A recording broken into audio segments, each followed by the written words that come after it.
Hey guys, so today's issue, we have a problem with the rear lights. This lamp keeps blowing. So what we're going to do here, we're going to change the fuse and we're going to try and identify when it is blowing. What exactly is the trigger for it to blow? Because at the moment I'm not clear what causes it to blow. But if I turn the light back on, we've got the lights back. So let me just turn the key off and we will.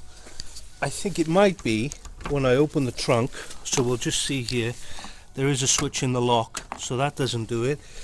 If I open the trunk, it's still working. I have interior lights in the trunk as well. Let's check the interior lights to see if they're on. Another shot of Cobra. So we've got all the interior lights are on as well. So from what I can understand, I've got everything on that circuit on at the moment, and it's not blowing. So basically it's the interior lights. So they're all on, front and rear. Let's put those on as well. So I've got all the lights on this circuit on. The boot light is on, the headlights are on. The number plate lights are on. This is on the circuit as well. Got the reversing camera here. Okay guys, so I just opened the trunk and the light went off immediately. So we still have lead here though. We still have this light, the other rear light. We've still got the interior lights. We've lost and we lose one side light as well at the same time. Let's just check if we've got the right indicator. We do. We've got reverse lights, and I'm pretty sure we're going to have brake lights, but that is a little bit tough to check. So I've got my brake checker. So I've got brake light here, got brake light there. So what we are losing is the rear light here and the front side light, and that's it. Everything else is still working. So let's go and have a look at the wiring diagram and find out what that could be. And also at the same time we lose these two here. Now one of these is dimmer than the other one. Okay, so this is the wiring diagram, and we just need to identify the problem circuits here. So it's going to be the right hand cluster, rear cluster, which is going to be 139, and specifically it's going to be the tail light, which is B. So 138, 139 are the same. So we need to find 139B and see where that connects to. So this is the rear light unit here, and we've got B, and that is powered by this cable here, which comes to here, which is fuse 48, the side light specifically. So we're looking at, so 136 is the same as 137, it's C, so we need to find 137C and see where that connects to. So 137 is this big one here, and we've got C is the side light, and this also goes to fuse 48. We've established that there's power coming through here because the left side has got no problem. And the other thing that's not working is the number plate lights. So we've got a 141 and a 140. They're both not working. So where are they on this diagram? 140 and 141 are coming from here, and these are both not working when the fuse blows, which takes us back into this unit here. So this is a bit tricky really. So that's a mystery at the moment. There's no, is there commonality between these? There is a bit of commonality here, i.e. this can be connected to this circuit here, and this one not blowing. What is going on here that would blow them?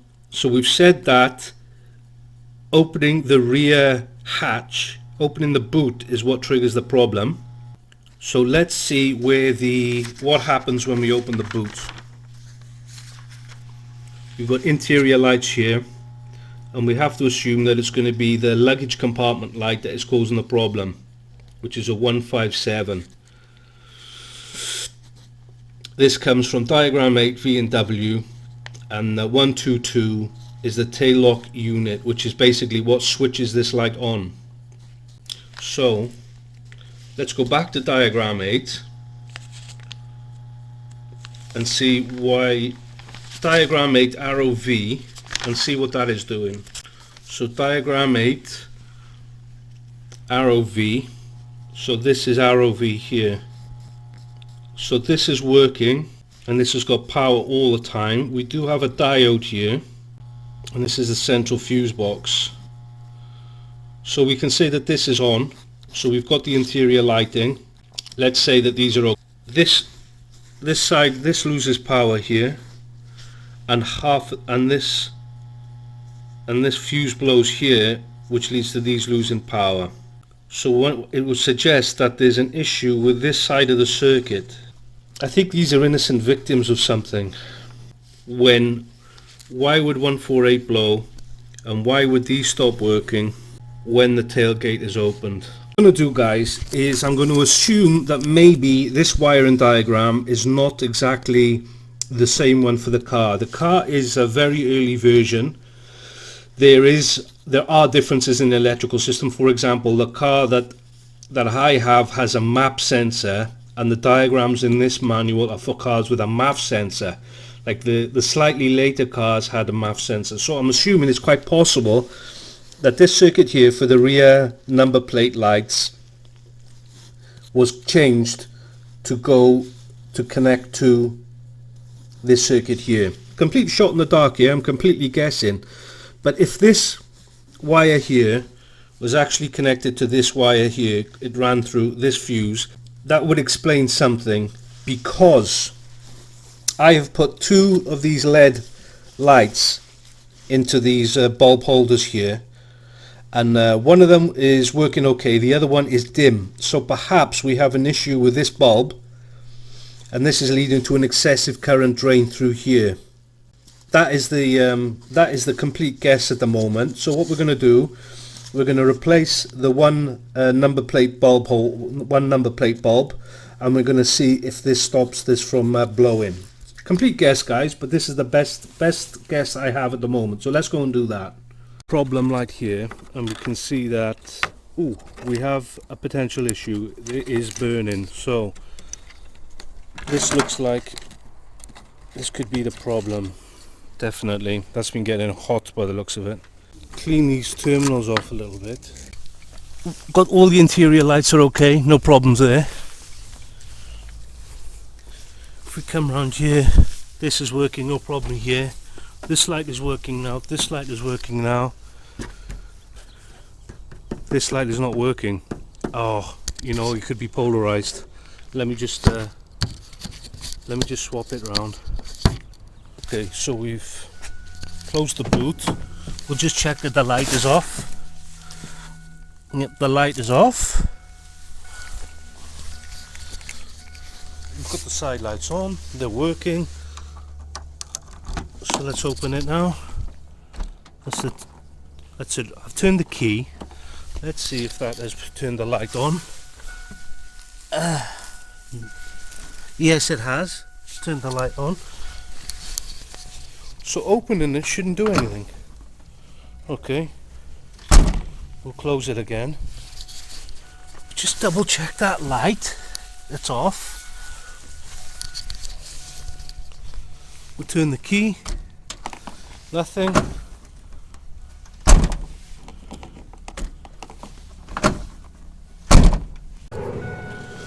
Okay, so we've got the trunk on. We've got our brake tester hooked up. We've got the lights on. The boot is open.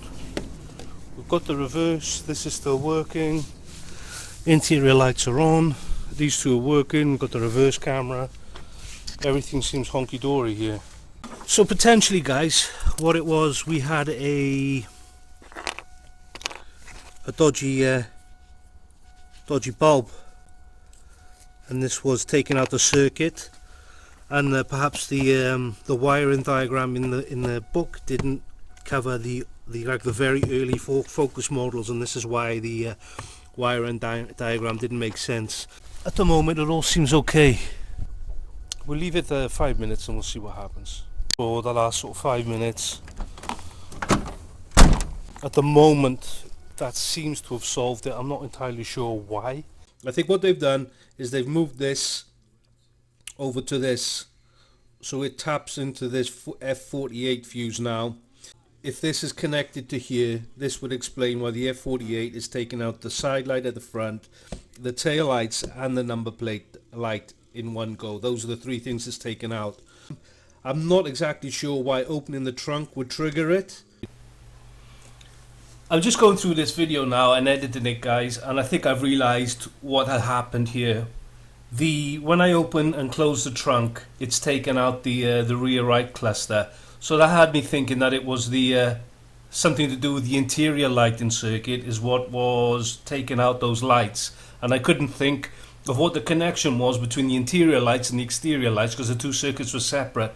But you know what I think it is? I think it was just a vibration because the light is in there and the end of it was broken. I think when I was just opening and closing it, maybe it flexed, or it was a bit of vibration in that lamp, the faulty lamp that was here, and that was overloading the circuit. So I think that's the explanation there, guys. So as always, thanks for watching. Bit of a rambly one, but I hope it made sense. If you've got any questions, I'll try and answer them in the comments below. Thanks for watching. Subscribe to the channel. I'll see you again next time.